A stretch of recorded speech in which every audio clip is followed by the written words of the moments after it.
Mais est-ce que pour autant, parce que Dieu nous protège, parce que Dieu nous garde, que nous n'allons pas respecter les mesures sécuritaires? Est-ce que parce que Dieu nous garde, parce que Dieu nous protège, que nous allons continuer à nous saluer et mettre les mains sur nos bouches? Est-ce que parce que Dieu nous protège, que quelqu'un va tousser à côté de moi et je vais lui dire tousse encore? Est-ce que parce que Dieu nous protège, que quelqu'un sera enrhumé à côté de moi et plein de fièvre, que je veux lui dire ça ne fait rien? Non. L'équilibre.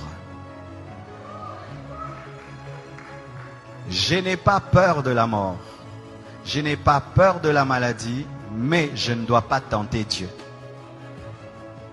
La Bible dit que vous boirez des breuvages mortels et vous ne mourrez point. Mais est-ce que pour autant tu vas prendre le poison? Si par mégarde on t'empoisonne, Dieu te protège. Mais si tu sais que le plat est empoisonné, tu ne le prends pas. C'est pourquoi nous devons, malgré que nous sommes des chrétiens, respecter les mesures sécuritaires. On ne se salue plus avec les mains. Amen. Nous devons, malgré que nous sommes des chrétiens et que nous n'avons pas peur, nous ne devons pas tenter Dieu. Amen. Nous devons. Alors nous ne devons pas nous moquer de ces églises. Nous entendons en Europe, elles ont fermé. Ah, le pasteur n'a pas la foi. Le pasteur n'a pas la foi. Le pasteur n'a pas la foi. En Europe, il y a des gens qui ont été contaminés à l'église. Il y a des prédicateurs qui ont été contaminés. Il y a des familles de pasteurs qui ont été contaminées. Ce n'est pas parce que tu es chrétien que tu es fou. Amen. Ce n'est pas parce que tu es chrétien que tu sais qu'à l'école, il y a des enfants malades. Toi aussi, tu envoies tes enfants. Ce n'est pas parce que tu es chrétien que tu es médecin que tu ne vas pas porter le cache-nez. Ce n'est pas parce que tu es chrétien que tu ne vas pas laver les mains. Ce n'est pas parce que tu es chrétien que tu ne vas pas veiller sur ta santé. Sinon, il ne faut pas manger. Dieu va te nourrir. Il ne faut pas te laver. Dieu va te laver. Amen.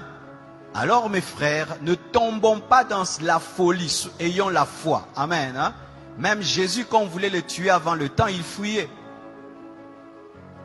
Jésus fuyait la mort quand ce n'était pas le temps de mourir. Il n'a pas dit, je suis le crucifié, tuez-moi. Non, quand il était bébé, il a fui la mort. On l'a amené en Égypte. Chaque fois qu'on voulait le tuer avant le temps de Dieu, Jésus évitait, il fuyait. Mais quand le temps est venu, il a accepté la mort.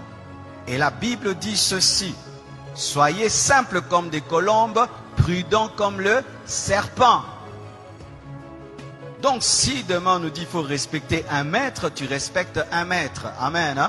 Si demain on dit, eh bien maintenant il y a des millions de personnes, même au Congo, les églises ferment, on ferme. Fermer l'église, ce n'est pas fermer la foi.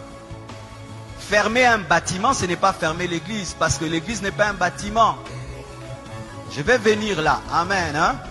Parce qu'il y a des gens qui, au nom de la foi, ils vont aller tenter Dieu et Dieu va leur prouver ce verset de Matthieu 4, versets 5 à 7. La Bible dit dans Matthieu 4, versets 5 à 7, le diable transporta Jésus dans la ville sainte, le plaça sur le haut du temple et lui dit, si tu es le Fils de Dieu, jette-toi en bas, mets-toi en danger. Si tu es le Fils de Dieu, jette-toi en bas, mets-toi en danger. Dieu te protège, car il est écrit, il donnera des ordres à ses anges à ton sujet, et ils te porteront sur les mains. Il lui présente une promesse de protection. Maintenant il dit, mets-toi en danger, parce que Dieu a dit qu'il va te protéger quand tu seras en danger.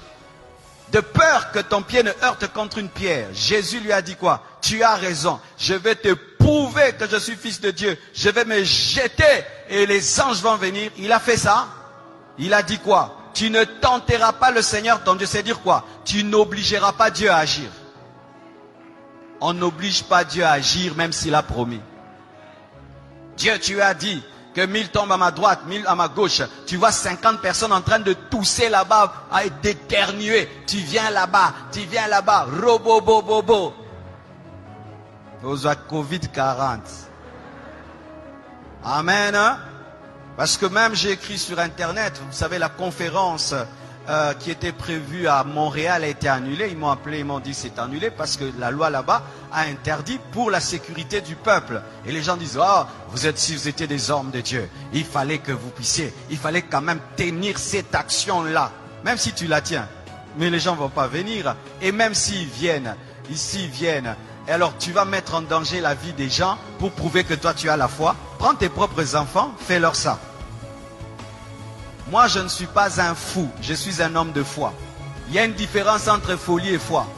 Amen. Hein? Alors mes frères et sœurs, Jésus ne s'est pas jeté parce que Dieu a dit qu'il allait le protéger. Mais si on le poussait, Dieu allait le protéger. Mais là on ne l'a pas poussé. C'est-à-dire tu te retrouves dans un endroit et tu as mis toutes les mesures, mais tu touches sur un poignet. Et il y avait quelqu'un qui a laissé là le Covid. Toi tu touches, tu ne savais pas. Et puis tu mets là, Dieu te garde. Mais si Dieu te dit attention, le poignet est sale, prends vraiment l'alcool, lave. N'aimez pas le sang de Jésus, lave. Le sang de Jésus agit quand tu ne sais pas. Mais quand tu sais, utilise l'intelligence et la connaissance. Vous entendez cet équilibre, hein? Alléluia. Sinon tu vas aller au ciel avant. Amen.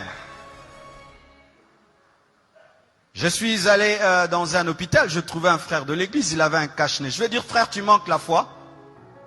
Non, il a la foi, il a la foi. Mais est-ce que parce que tu as la foi, tu n'as pas porté des chaussures? Pourquoi vous portez les chaussures? Pas seulement parce que c'est beau, pour ne pas marcher sur le feu, ne pas marcher sur la saleté, ne pas marcher sur des épines, ne pas marcher sur des pierres qui font mal. Mais comme tu es chrétien, marche pieds nus, parce que Dieu va te protéger, tu ne vas pas te blesser. Tu as le zèle de l'évangile. Tu as les chaussures, le zèle de l'évangile. Amen. Hein? Donc, vous ne devez pas tomber dans une fausse foi qui est en soi tenter Dieu. Amen.